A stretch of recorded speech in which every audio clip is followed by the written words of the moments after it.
CuntCast podcast is rated not safe for work. Urban Dictionary describes it as internet content generally inappropriate for the typical workplace, i.e., would not be acceptable in the presence of your boss and colleagues. All of these definitions apply.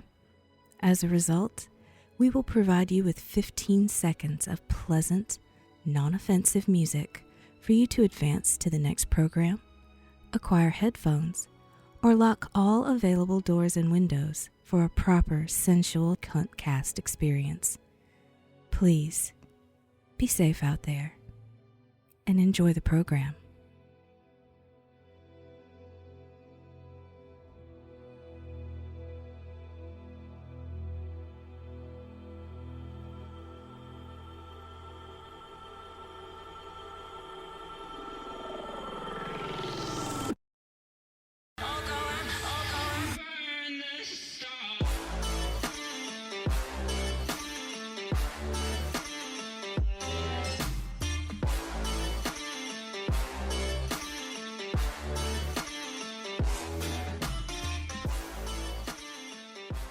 Good evening, fellow sexual subjects. You're listening to a broadcast of the CuntCast podcast, a conversation with a classily characterized cunt, carefully crafted with cognizant courage to champion conscientious consummation.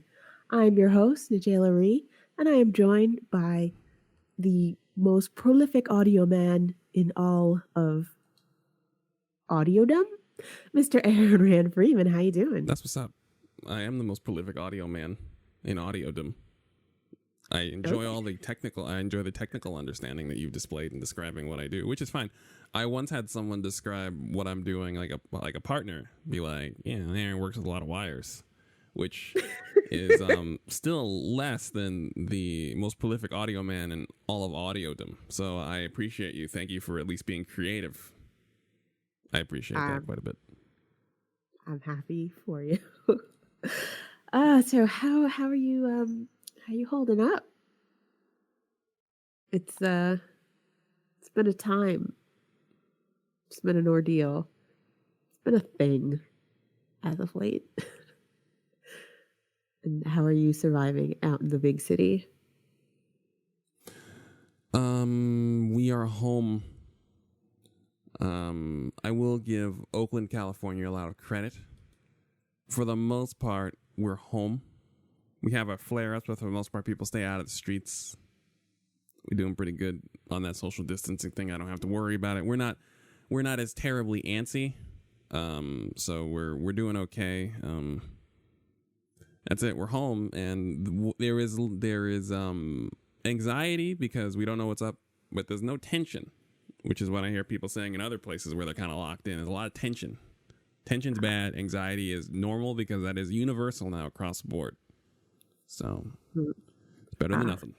How about you? So I'm now in Yeehaw Town. I'm in North Carolina. It's a little weird. I ventured out of the house for the first time since the middle of February because, almost my entire household is immunocompromised. But it's my mom's birthday tomorrow, so I want to make her birthday dinner, and because she's a fancy bitch, she wants filet mignon, which obviously we did not have at home. So I went to go fetch some filet mignon, and both my dad and I were wearing masks, and everybody was looking at us like we were the outbreak monkeys. And everybody's like wearing booty shorts, just laying on everything, touching each other. And I'm looking at them like, do you guys not know what's going on? Like, have you heard? I find that that's one of the strangest things is when you stumble upon people who just don't really have any concern. Like, that's fascinating. Not a care in the world. It's like, must be nice for you to assume that you're going to survive this. Must right. be nice. Right. It's a unique state of mind. I appreciate those people for what they bring to the table. And, I guess there needs to be some type of childlike belief in fair play and innocence. I imagine that needs to be a thing, I guess. Right. Like we have our whole, we left the house ritual that we have to do. Right. So first, before we leave, we put several like wipe downy things. Wow, brain damage. Several disinfectant wipes Right. in a little baggie, and we bring that with us to the grocery store because they like wipe off the cart, but they do like a half-ass job. So we take one, wipe off the rest of the cart, and then we kind of wipe things off as we put them in the cart. Right. And then once we check out, I like wipe off my card after I've wiped down the keypad before I use it. And then I wipe down all the other stuff. And then once we get home, we wipe everything down because they've touched the plastic, which is, possibly contaminated. And then we wipe it down a second time before we put it away. And then we wipe down, take anything off that we wore, put it in the washing machine, and then vigorously wash our hands. That's about right. Yeah. That's our routine. That's it is I tell myself I like to act like I'm walking on the surface of Mars. It just gives me a like Total Recall type. Like I just act like I'm in Total Recall, and it just gives everything a little bit more of an edge. Like you go to the supermarket and you imagine you're like coming in from the surface of Mars, and they gotta depressurize the thing, and you go in the place, and it's all a bunch of different people, and you can't quite touch them because they're all from different planets, and then you go back out and you gotta go back across. And when you finally get home, then you finally depressurize your helmet, and you go and decontaminate and everything. It feels like it was a lifetime ago when you would like let somebody lick your butthole after knowing them for 5 minutes. Like that's just not the reality that we have anymore. I believe that was an official decree from I think it was I saw it on like a New Jersey government document regarding the coronavirus about sexual contact. Oh, I think it was the New York one where there's like, hey, guess what? You know what you can do yourself? How about you do that? New York City actually had they sent out a notice like safe sex during coronavirus. And they're like, the safest partner is yourself. Right. I was like, good for you, New York. I mean, I'm not gonna lie. We're seeing a lot of nonsense kind of get stripped away, and I hope we maintain this energy at the end of it. That a lot of the shit that they were worried about was utter nonsense, absolutely pointless, and rooted in just general bigotry and oppression. Yeah. So I did come across not a funny article, but a article that piqued my interest because as Amazon workers are on strike because they are not getting, the proper protective gear and everything, one Michigan warehouse employee basically said dildos are not essential items, and he's kind of cheesed off that so many people are ordering them. And I kind of feel like I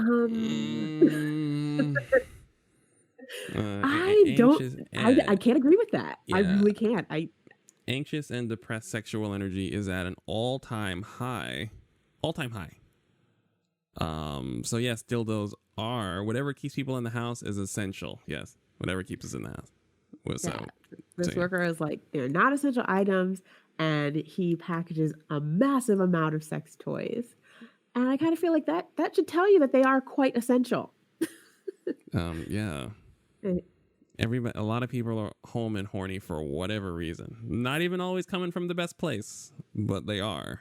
And let people sort it out however they can sort it out. Thank you for your service, Dildo Man. Even if he doesn't see what he's doing for the American public, I understand what he's doing for the American public. Thank you, Dildo Package Person. I salute you.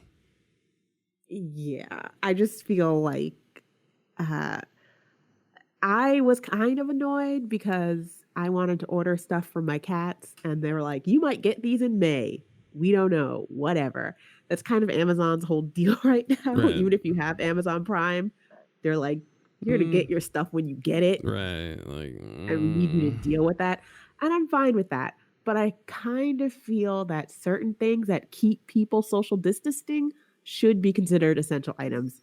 Right. And self-pleasure objects are on that list. I mean, you can't get any like disinfectant wipes. You can't get no Clorox. At least you could get a good vibrator. Right. and save the world, save yourself.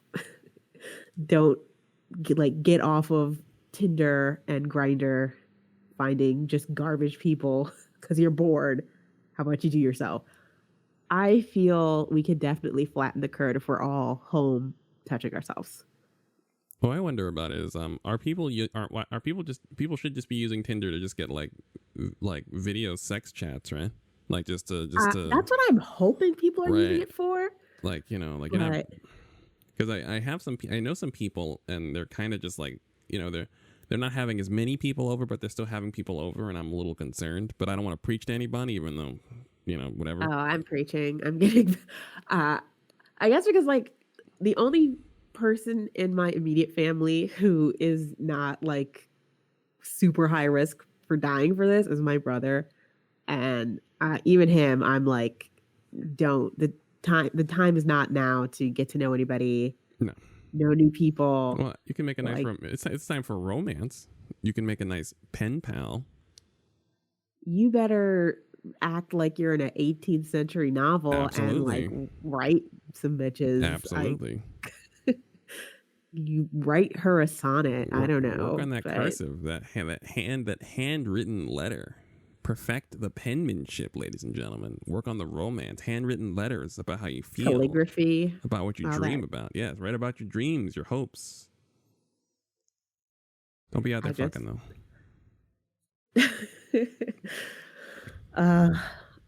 It's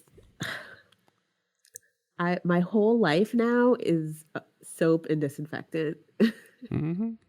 As it will be for a long time. That is. Which is why, bringing back the kink of the week, because we did not have a kink last week. Right.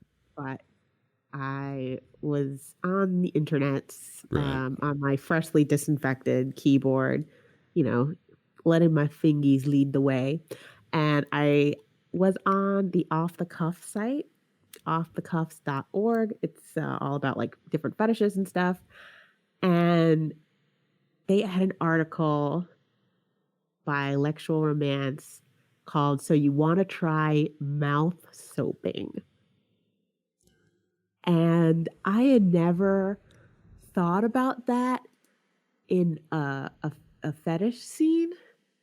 Because, I mean, I guess I kind of remember hearing like olden time people using wash your mouth out with soap, like some Leave It to Beaver kind of shit.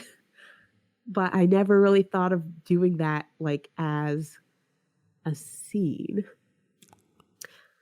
But I could kind of see that like emerging more because I feel like soap is really having a cultural moment right now. And also, I think a lot of people have bought things from like Lush and those fancy soap places that look delicious. Right. Lush smells delicious. Yes. And you want to put it in your mouth. And now this fetish is all about putting soap in your mouth. And I also like the fact that they called it sudsing. And what the basis is, you know, it's like a punishment-based kind of thing. And they do say that it does have its risk. Mouth soaping, you know, you're putting soap internally. It's an inherently dangerous activity, it is described. But it's basically making somebody put soap in their mouth and degrading them for having soap in their mouth. And you could use washcloths, sponges, toothbrushes, you know, anything that you put soap in. And it also has like a burning sensation, they say. Yeah. I wouldn't know. I've never put soap in my mouth. When I used to be younger, I used to lick bar soap every so often. I wouldn't like eat it or anything, but I would definitely lick it because it did tingle, and the tingle was very satisfying to young Aaron. Older Aaron. Oh. Yeah, it's got a tingle. It's got a unique type of spiciness to it. But I am interested in sexual value. I mean, now you could now it must be having its own moment, because punishing someone for not properly washing their hands after coming in from outside is a great idea for an adult scene. It's a great idea for a scene. So Yeah.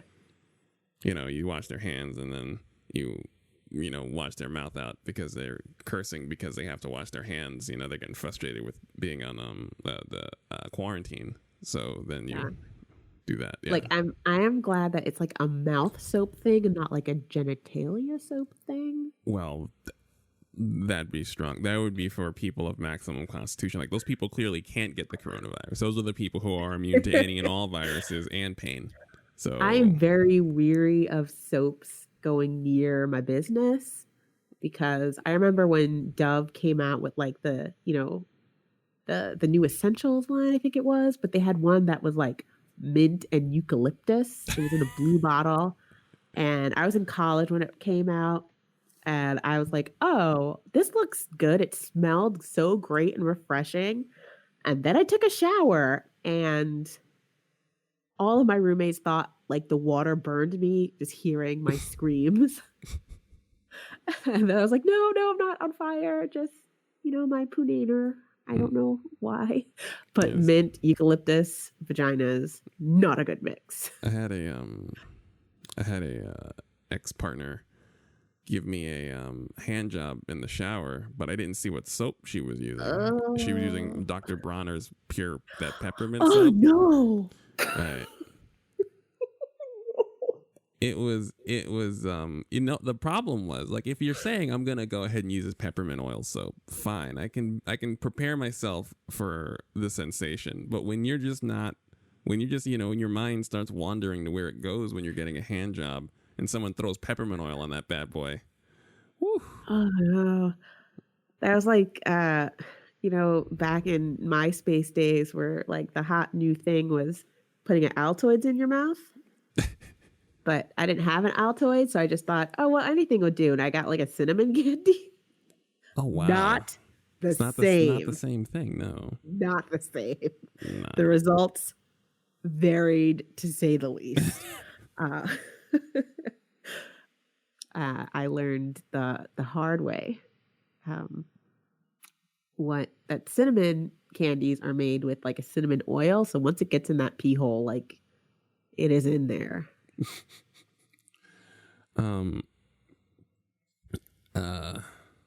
Yeah. That's a shame. Yeah. That's just They a lot, should man. have specified what Altoids to use. The cinnamon ones were not. It's funny. What? Out of all the things I'm okay with, I've never liked things being blowjob enhancers in any way. No. You know what? I don't get blowjob accoutrement, because I don't remember if have you ever seen what was it? It was supposed to be like the blowjob enhancer, but it was like a vibrator that you put in your mouth. Right.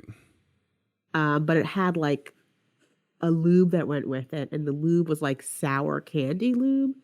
It was the worst thing I've ever put in my, like, I almost just projectile puked when I first tasted that.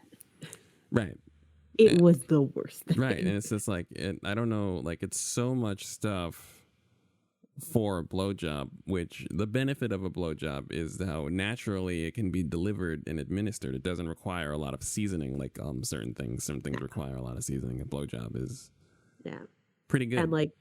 And I'm somebody who likes flavored lube, mostly because I just like the way they smell. Right. Like the Nature Loving lube, my fave, and they have like all kinds of flavors. But usually I just like the creme brulee. It smells nice. It's pleasant.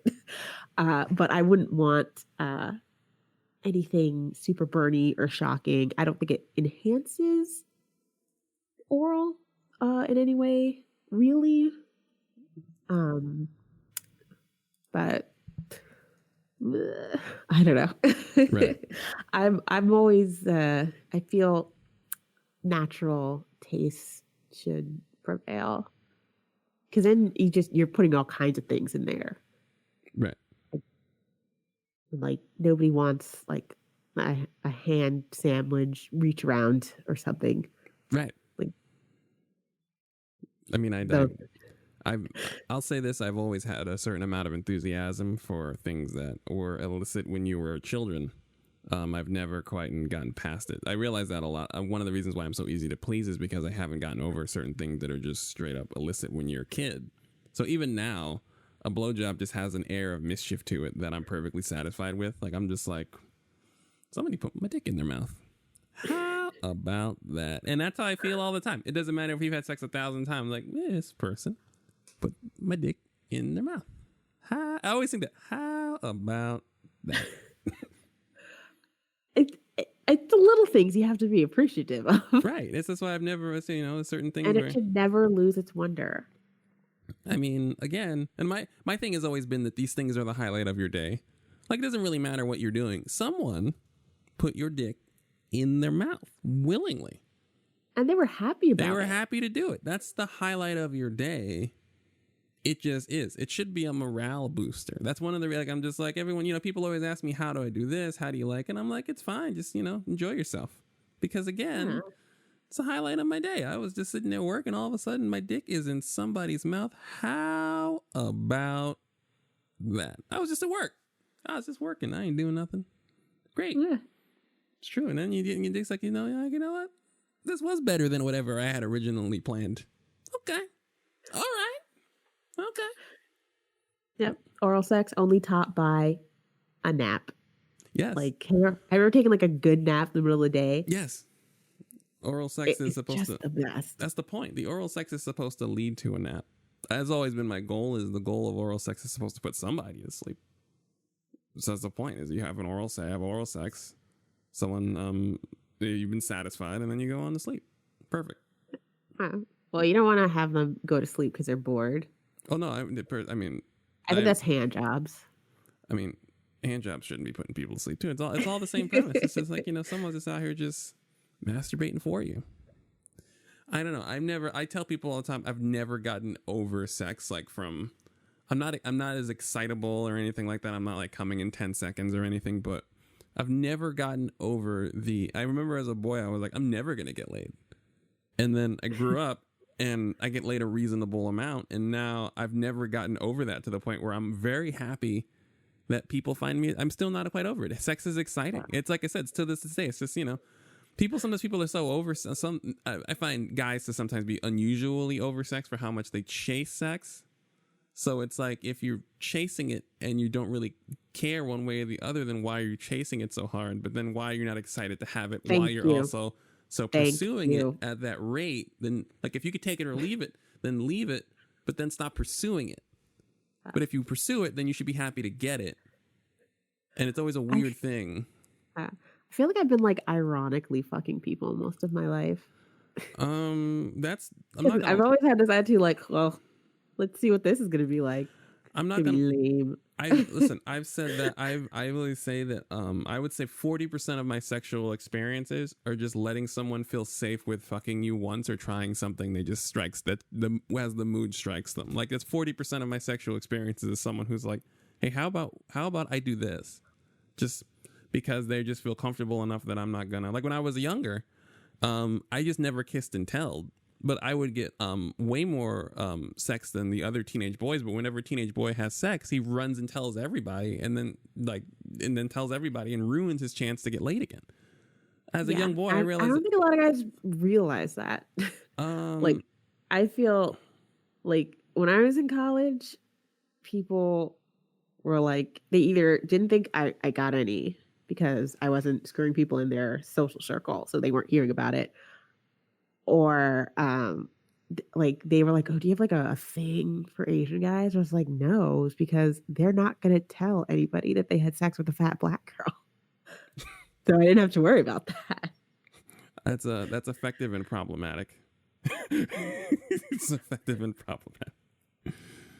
If racism is a real thing, we got to deal with it. I mean, that's the truth. But yeah, probably explains why I just don't do it anymore. I mean, I'm not gonna lie, and that would be an interesting discussion to have at a later date about how much sex you have when you're young from people who are fetishizing your blackness when you think it's okay. Because there's a moment when you don't, but when you're younger, you don't know any better.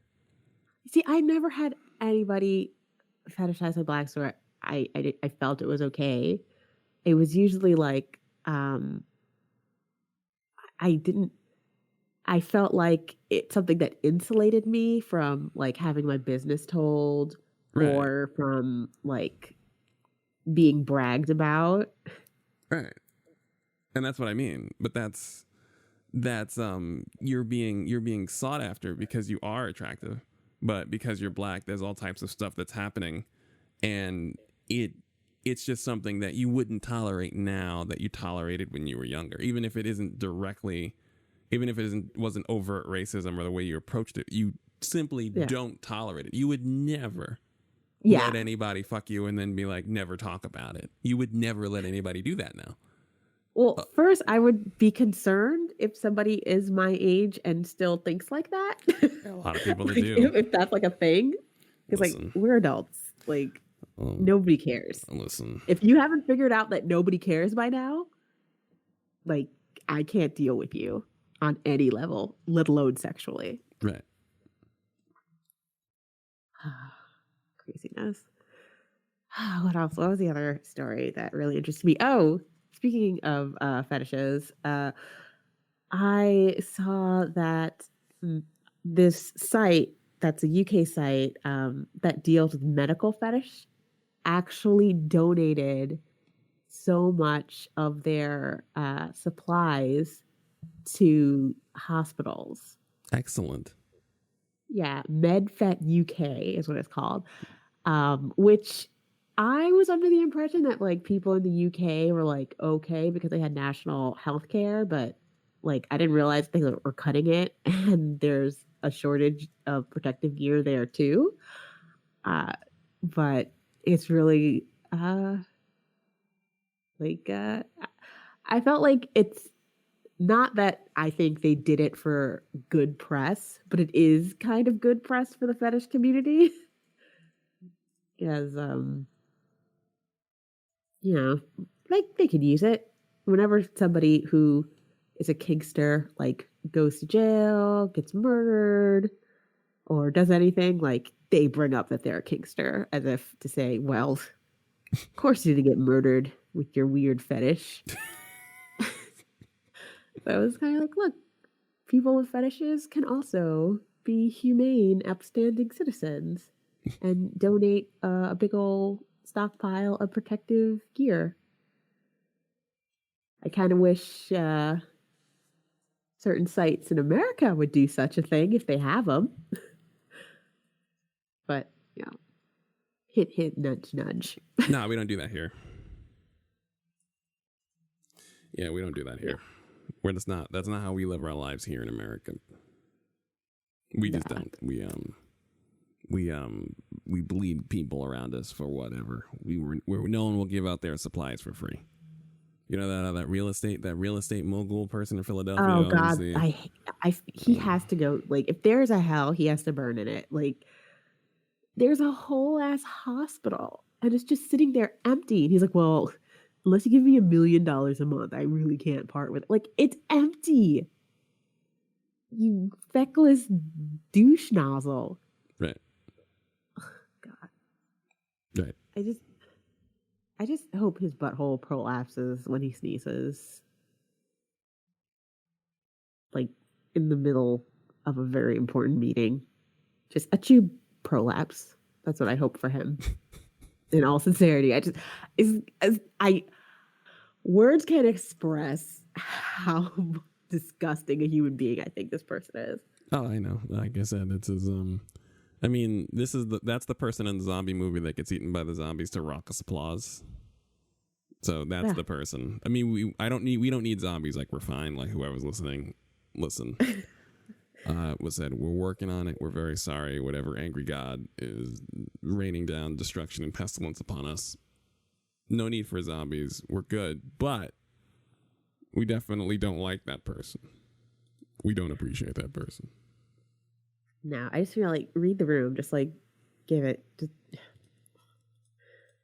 And then you have people that are like trying to sell these like $60 like panic kits, and they're using influencers to promote it.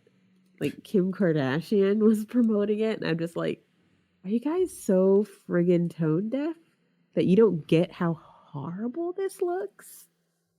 Especially like everybody's being furloughed or laid off or just jobs disappearing, and you're like, hey, you want to not die? Give this guy $60. I'm Kim Kardashian. Ooh, like I appreciate the your rich. impression of Kim Kardashian was spot on. It was very well researched and nuanced. It captured a lot of her character. I think the audience can would agree that your impression of Kim Kardashian nailed it 100%. Good work. Yeah. If you could see, all I did was like twist my body slightly and go, ooh. That was me being Kim Kardashian. Lots of levels to that, and I appreciate you for taking the time. Like in these trying times, character research is not top priority, and no one would blame you. But you want the extra mile for your audience, and I hope that we all appreciate what Jayla has done in service of the show and our audience. I'd like to say thank you on behalf of Unreasonable Fridays, the CuntCast podcast. Thank you. I'm just trying to do my part. I find like I'm trying to be more positive, mostly because I have to, because I'm super poor and I live with my parents now. But you positive for what? Oh, because my parents are like allergic to anything that they deem negative, so I have to be super positive. But Yeah, you can be negative here. It's a safe space. well, I am like, instead of trying to focus on all the tone deaf celebrities that are singing Imagine, like the douche nozzles they are, I try to think of like Rihanna, who's just like, oh, I have money, let me buy masks and then give them to healthcare professionals because they need them, and not like have a huge press conference where I'm like, hey, everybody, look what I'm doing. Like she just bought it and then gave it to them. And then was like, okay, I'm going to go make some skincare now. But apparently some people are just kind of using worldwide pandemic as a springboard, if you will, for their brand, because that's what we really should care about in these trying times. Listen, you got to work on your brand. It has to go down like that. It does. Oh, it does. God. You got to work on your brand. It is what it is. Yeah, I am happy. I mean, it probably has happened. I just haven't seen it because I've blocked many words on Twitter, but I haven't seen like Pornhub try to make press out of this or anything like that. So that makes me somewhat happy. Right. Though I did see, and what they weren't trying to make press out of it, but we are in Washington State, so we can't help any new models, and there's so many new models, and we can't really do customer service for models right now. And on one hand, I was like, okay, I get it. But then on the other hand, I was like, but you have 24-hour customer service for customers, but you can't help models. Right. So the people who make you your money, you can't help us. Well, yeah, apparently you have to go fuck yourself. Well, I mean, I want to, so people could watch and I can make money. Touche. But I needed some Touche. help. Literally, I was locked out of my StreamMate account, and then because they said that I hadn't used it, so they archived it, even though I know I would go in and I would broadcast for at least like 15 minutes just so they wouldn't do that. Right. Oh yeah, that's me announcing that I'm out of retirement because Yes. I'm so poor. Poverty, yes. Poverty and forced sex work. Perfect. Perfect.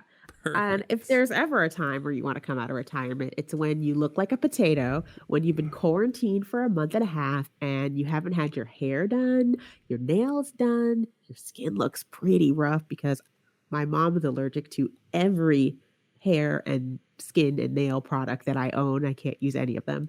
And I'm going to have to suck that up and try to make myself, cam ready. Um, it's a lot. I I haven't even got my big old box of dicks out, uh, which I unfortunately do have a big old box of dicks in my parents' garage. Um, I've been for the last like week and a half trying to strategize how I'm going to get all my lingerie and toys and other sexual accoutrement out and ready. Um, Still haven't solidified the plans, but I will see. I feel like for the first time, I want to actually ask like all those like college aged cam girls, like, how are you hiding this from your parents? Because I knew people who they're like, oh yeah, I couldn't stay in the dorm, but I can when I'm not in class. I'm like, so if you're not in the dorm, you're doing this in your parents' house? You're like, yeah, lol. And I'm like, ugh. And now look at me. Oh, oh, how high and mighty I was, and how low I have fallen. Though I had a great conversation over breakfast with my parents this morning because apparently my mom had watched Shark Tank the night before, and they were saying that now is the time to make money online. And they were like, you should try that. And I said, yes, I will, Mom and Dad. I'm going to make some money online. Just you see. And I hope they remember that conversation for when I eventually get caught.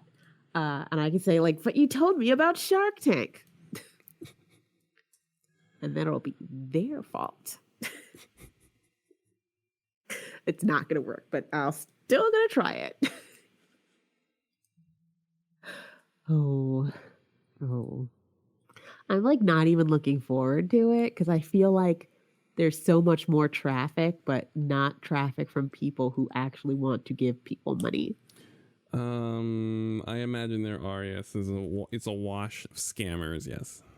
Yeah, and not to mention so much traffic from StreamMate comes from Pornhub, and Pornhub is full of people who don't feel they have to pay sex workers. So great. Yeah. Right. It's fan-fucking-tastic. Yeah. I was actually really afraid that my StreamMate account got locked because I talk so much smack about Pornhub on Twitter. Oh, shit. I mean... Because first they did not answer me with my email address that is the same as my Twitter. Right. So I was like, and then I use my other email address. They're like, oh, well, we don't have a record of you. Can tell us your performer name. I'm like, I knew it. But they then did answer later. So maybe I was just being paranoid. Yeah. And I have to like find all my stuff. My lighting kit got smished. So oh no. How bad is it? Yeah. Well, my lighting kit was all bulbs and all the bulbs are now dust. No. Yeah. I don't have a lighting anymore. I don't have my cool flexible gaming chair. And I mean, I guess I still have my web camera, but it's like old now. But I also cannot upgrade my stuff because again, poor. But I chose to work for a nonprofit, and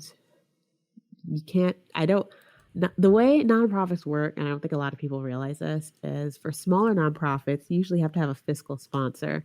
And that fiscal sponsor is how you access all the money you raise. And our fiscal sponsor for New Jersey Red Umbrella is the Office of African American Gay Concern. And they deal with and work with a lot of people that are HIV positive. Right. And living with HIV AIDS, and we don't want to tell them to go to the office to get the checkbook for us. Right. Like, it's not worth that risk. I do not want a human being risking their life so I can get paid. So I would much rather shake my shit on the internet than risk another human being's life. Understood. Greatly appreciated. Certain all these human beings, they appreciate that, real talk. I hope so. Though I do see that like they said that people signing up for OnlyFans has like quadrupled. So there are a lot of people trying online sex work right now.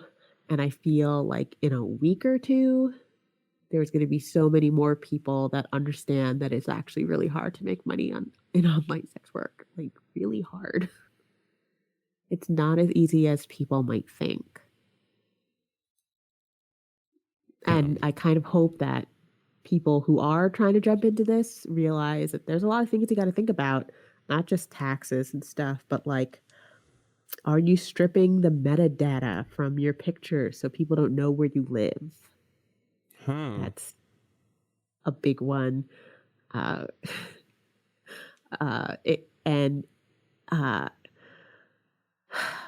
lot of people think because it's legal sex work, that means you're like you don't have any protection. Like even that stimulus check that everybody is talking about.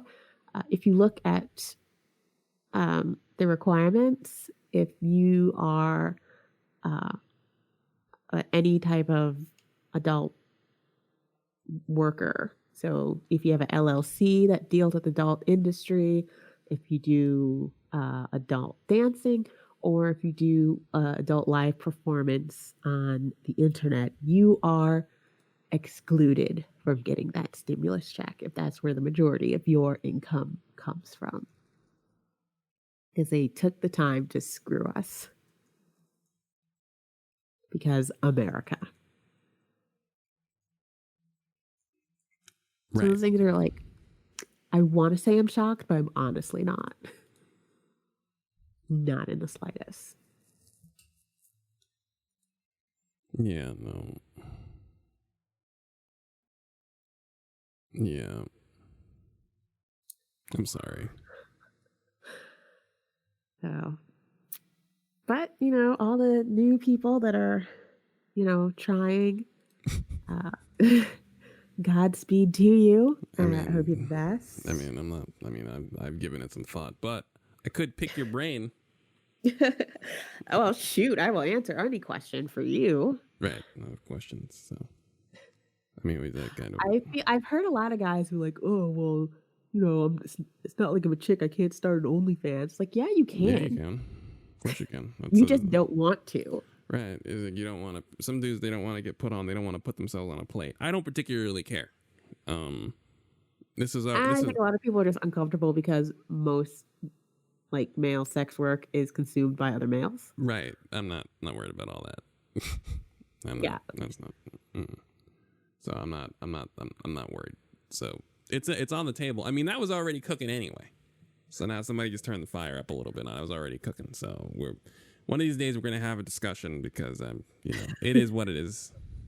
Yeah, so it's no. We can have we can open up an extra tier on the Patreon subscriptions because we got to push those anyway. So what is our Patreon? Patreon.com/unfridays. Still awesome. You can still sign up for Patreon, no problem. Right, and at some point there will be a magical extra tier like that elevator in Silent Hill that gets the extra floor. It's like all of a sudden you're gonna click on one day, even when you're like, fuck Unreasonable Fridays, I'm canceling my motherfucking subscription to this fucking shit. All of a sudden you're gonna be like, tier 4. What? Excuse me? Right. It's just balls. Well, it's everybody. It's gonna be a package deal. It's gonna be anybody who's interested. We have a whole ass married couple. Dasha's married. I don't know. Dasha's been married for 20 years. I think it might be that time to pop open that OnlyFans, have that discussion with her and her husband. They're good looking people too. Attractive people. I'm just saying. So it would be a whole Unreasonable Fridays tier where you are certainly going to, between that and your dildos, you will have everything you need all in one handy podcast package. Yeah. And that's really the goal. I also want to complain that everybody's getting their dildos from Amazon and not niche sellers like myself. You can go to www.vibrant vibrant-vibes.com. What was that again? A plethora Hold on, what was that of again? pleasure offers. www.vibrant-vibes.com. So that was www.vibrant-vibes.com, you said? Yes. Okay. Hold on, I forgot. What was that URL again? I'm typing it in. www.vibrant-vibes.com. Oh, okay. I think I got it. I'm just slow at typing. Don't mind me. You can continue. I'm sorry. Yeah. That's my affiliate toy store, which used to power ablationbitch.com. I guess it still does. But like I haven't written in a while because like life got really sad. Right. But I'm trying. Like I keep writing stuff and then I'm like, this is garbage. You're trash, and I'm sad, and then like I don't post it. But it will eventually. I mean, that's fine. Like I said, inching towards production during this pandemic is better than anything. So it's definitely you're definitely doing the right thing, and I appreciate you. You know who is amping up production? Those fan fiction writers. Because I got links to 2 more freaky, weird Brandon Urie rapes people fan fiction stories. And I just gotta say, like, haha, I get it, guys, but like, stop. I really don't want to read or see these stories. So much. Just ick. So if you could just not, I'd so appreciate it. I think we need to remind people that Brandon Urie has little baby arms, a very long torso and very short legs and very short arms, and it's one of those things that once you point out to a person and once you realize it yourself, you can't unsee it. And like, we don't particularly think poorly of Brandon Urie. I actually appreciate him for bringing you so much joy with so much of his music. He has done nothing but bring me joy in his existence. Well, except for that D'Angelo video remake that actually cheesed me off quite a bit.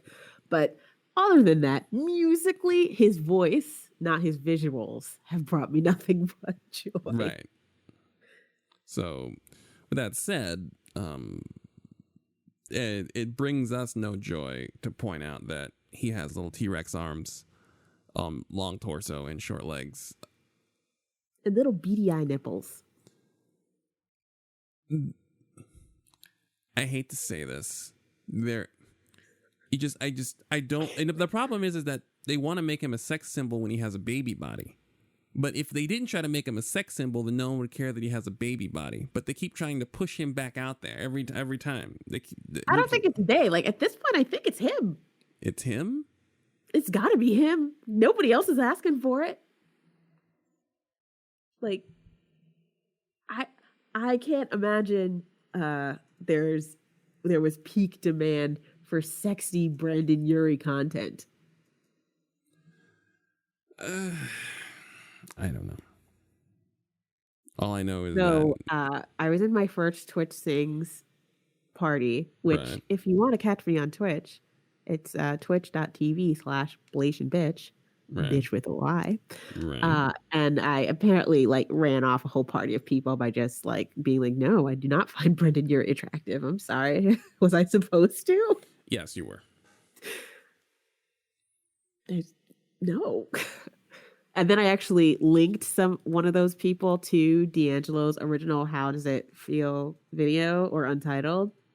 And they were like, oh no, I get it now. Yeah, I can see. I was like, thank you. I just needed to hear that. And now you understand me and maybe I can understand you. But yeah. But again, I know you guys think it's funny. You think it's like a callback joke. And you're trying to say, look, I listen. And this is how I'm interacting with you in the show. There has to be another way other than sending me terrible fan fiction. Yes. Just send me good fan fiction. Send me your original works that are rape free. Yes, that's key. Rape-free original works, please. You know, you could even send me your Panic at the Disco fan fiction where there is no rape. I will be like, okay, I appreciate this.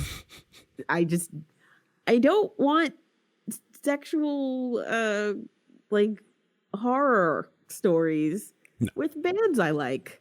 No. We don't like weird. that. Yeah, we don't like that here. Yeah. And I kind of feel like this is where we have that parasocial conversation, because it's like, I get you listen to us and you follow us on Twitter and whatnot, and like there's a lot of give and take, and you know a lot about our lives, but like, it's like, would you send anybody else rape fan fiction? And if the answer is no, then you shouldn't send it to me either, because I don't want it. Are you sure you don't want it? I'm very sure. I know there Okay. are people that want it, and more power to them. They can access it. I just don't want to. And if you want to send me something to show that you listen to the show, you can send an article that you want us to cover, or make some cool fan art, or make a purchase at vibes. Oh, I said it wrong. Vibrant. Vibes. Ah, fuck it. But don't send me things about Brendan Urie's dick. I'm just not interested, okay? And it makes me sad. It bums me out. It ruins my afternoon. Yes. Don't do that. I'm sick of having to have this goddamn conversation. I mean, we're going to have to. It's one of the reasons why we've taken such an aggressive anti-Yuri stance here on the program, is because people have taken such aggressive pro-Yuri stances that we have to then defend ourselves. I'm not sure sending people Brendan Urie rape porn would be pro-Yuri, because I'm pretty sure he would not be into it either. He wouldn't, but he's not being involved. They're just using his likeness, which again is a baby body. And like, it's a baby body and rape fan fiction. Guys, we can start all the way over and do even better long term. I promise you. I know there's trying times right now, but we can come together and do better than Brandon Urie baby body rape fan fiction for anyone, for all of us. What about all the gay Naruto / Sasuke fiction? I'll read those. I'll read those all day, goddamn long. I'll voluntarily read those, but I don't want fan fiction. It's just so lame. It's just, I just feel like in these trying times, let's try to uplift each other. Send me nice things. Send me your cats and your puppies and your ferrets. I'm always stoked and down to see your pets. So like, there's a guy on the internet, there's a guy on YouTube with a pet weasel. And while you shouldn't have weasels as pets, because they're not good pets, that guy has a really nice weasel, and his weasel's very cute and frolics and weasels about. Oh, right. I follow this chick on Instagram who has a mink. What? A mink, like, what they make the coats out of? Right. And it's just his adorable Russian mink hijinks, and I'm so into it. That would make me smile. Like, legit, send me, if anything with your cute pets. I would love it. There you go. No weird, here's my gerbil on my dick pictures, because I will totally turn you into the FBI. None of that. And the fact that I have to say that speaks volumes.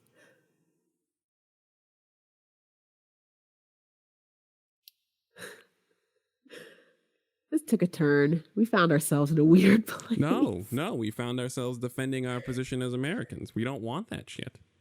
That's all. There's nothing wrong with saying that's the lesson of the show, is we do not want Brandon Urie baby body rape fan fiction. We don't want it. We don't. And that's a fine stance to take. I don't even think it's a controversial stance. It needs to be said. So it's what we're ending the show with. Yeah. Don't do that. Also, I gotta say, you guys are sending me the same ones over and over. It's like the same 3. And no thanks. No thanks.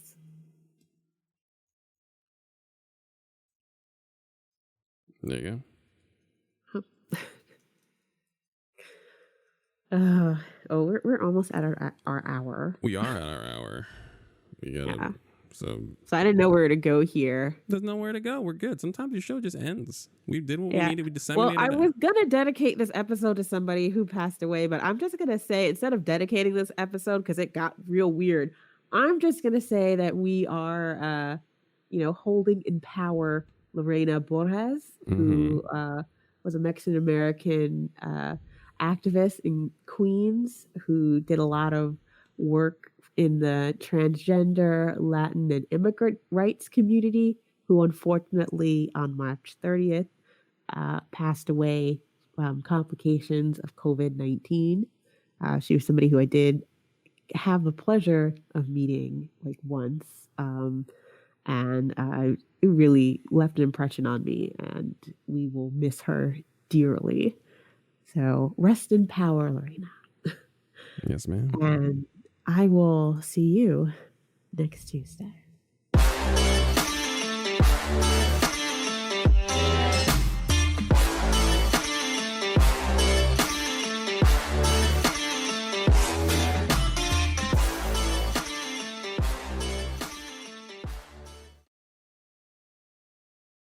Enjoy what you heard? Become a Patreon subscriber at patreon.com/unfridays and follow the network at twitter.com/unfridays. You know what makes racists really mad? Black people having a good time. And we really have a good time making these podcasts. So, if you donate, then it's technically the same thing as funding the unhappiness of racists everywhere. Awesome, right? You know what to do.